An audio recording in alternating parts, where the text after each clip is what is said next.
This is the Group 3 presentation on how technology changes business today by Stephanie, Jacob, Sun, Javier, and Kevin. The book highlights 4 main points on how businesses change today because of technology, highlighting the cloud, the internet, data communication, and internationalization. To begin, we will talk about the cloud. Many people agree that the cloud is a major part of businesses today, but don't really know what exactly the cloud is. As of 2012, 51% of people believed that stormy weather affected the performance of cloud computing. This number has gone down a little bit in recent years, but the point still stands that not many people know what cloud computing is. And this is a problem, with the cloud changing drastically how businesses operate. Cloud computing is expected to cross the $270 billion mark by 2020, and more than 90% of Microsoft's research and development budget is being used to improve cloud technology. It is a substantial part of operations in most businesses today, so more knowledge is needed on the cloud. So what is cloud computing?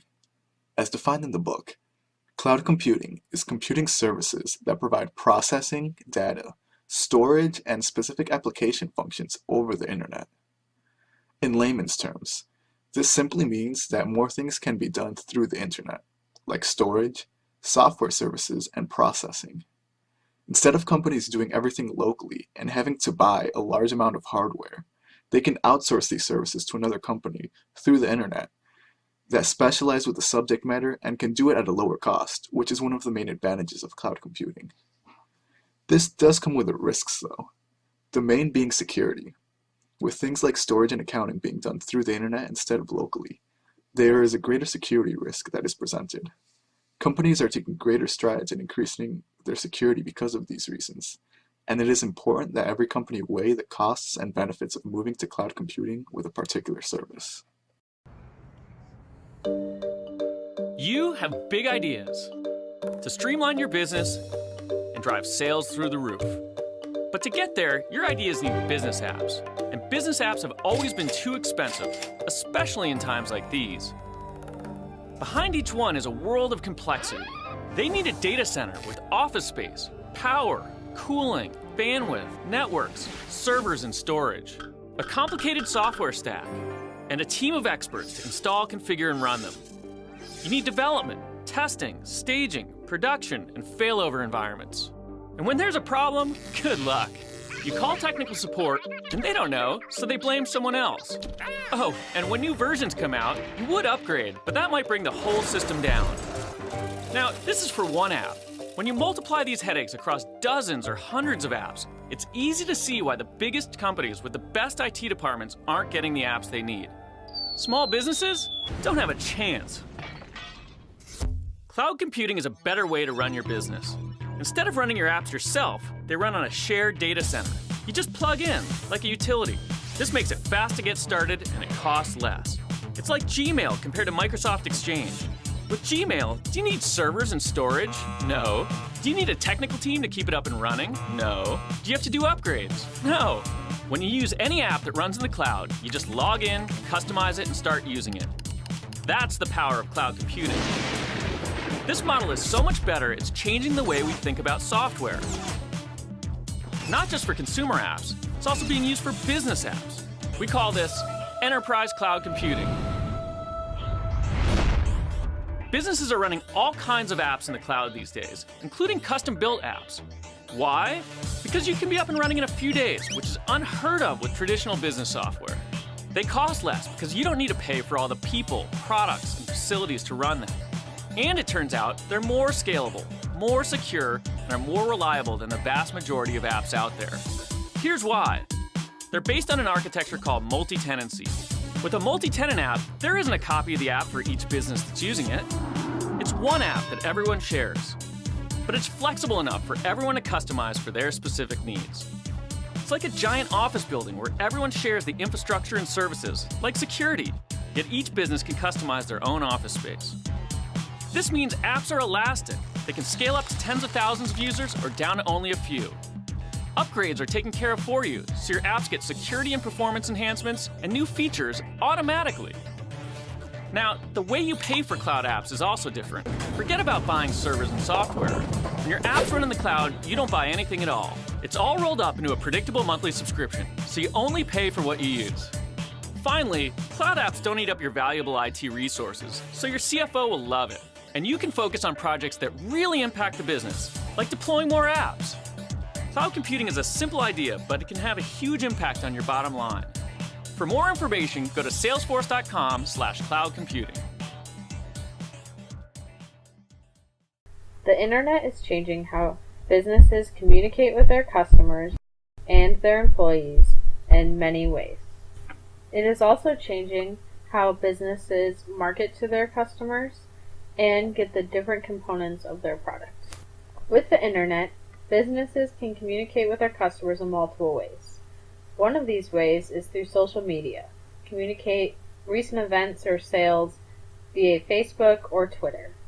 They also can create a website for their business that will allow customers to be able to come and look at their most recent news as well as the company's products, either if they sell online or just in stores.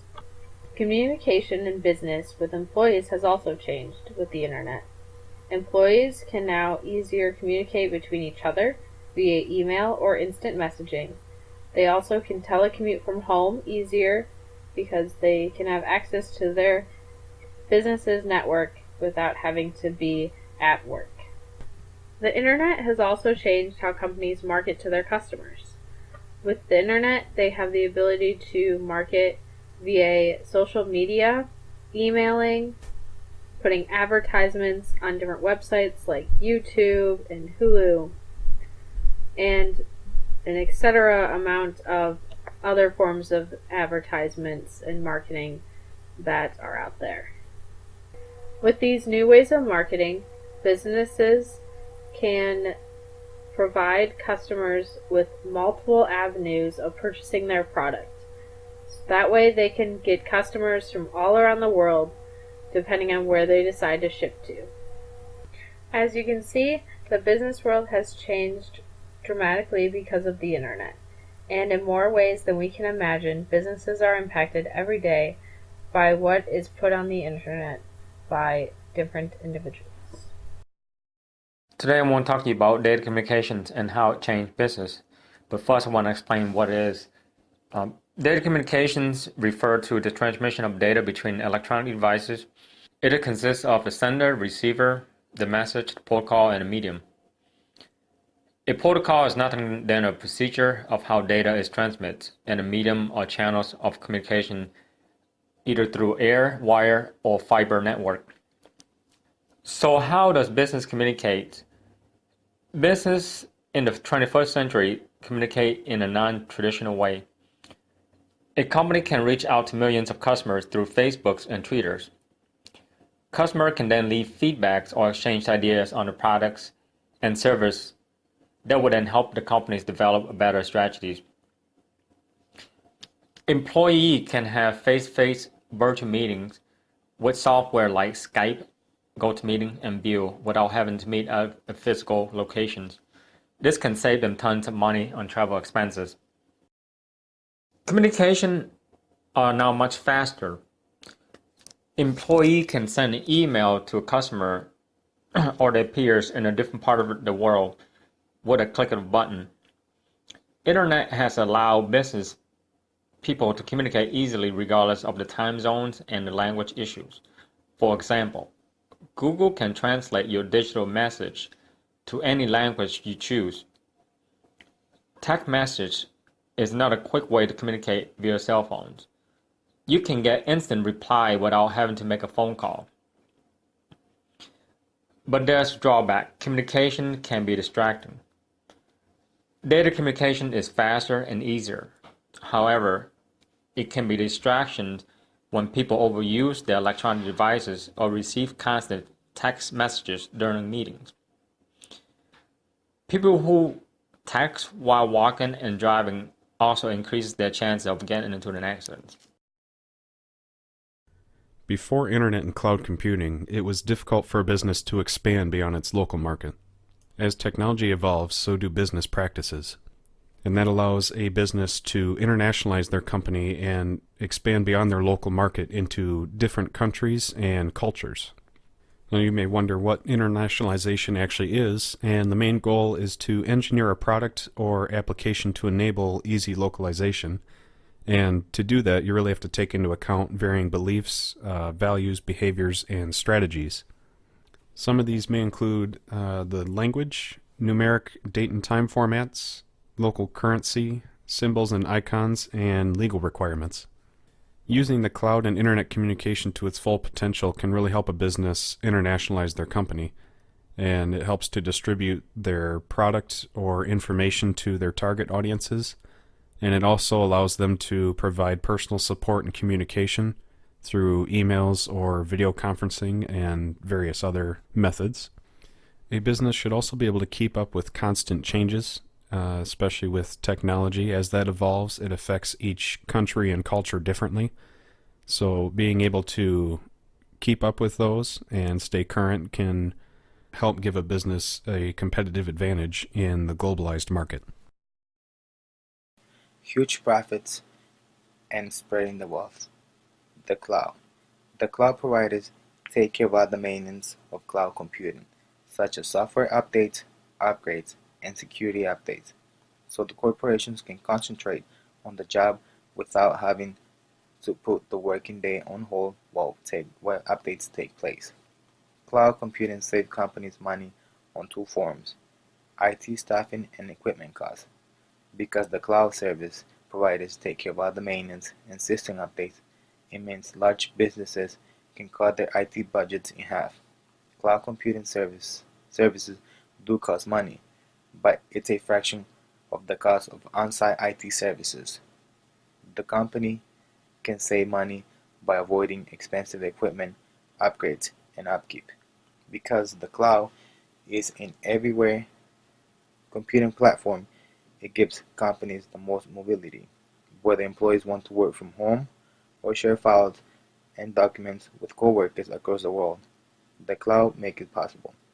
With the cloud, employees can access and share business-related data from anywhere. Cloud providers in 2015 generated more than $30 billion in cloud services revenue, an increase of 28.6% over last year. The Internet. The Internet is helping companies do business by faster by providing faster communication. More work can be done on a shorter time. Seminars, meetings, and workshops can be taken online via Skype and other interactive streaming video applications. A company can achieve success with fewer employees and higher goals while making their service more convenient for customers. Data communication. Companies can communicate and share data with their customers and suppliers way faster than they did before. With the help of emails, Skype, and social media, most of these services are to no cost to either party. Internationalization. A business can increase the revenues by targeting different markets. It is now easier to do this because you can translate their products or services into the language that they desire to help expand their businesses. We can spread the wealth up to a certain level. People are already making a lot of money by using the cloud, the internet, and internationalization. All of these services are making huge profits, and they will only expand as more companies continue to grow.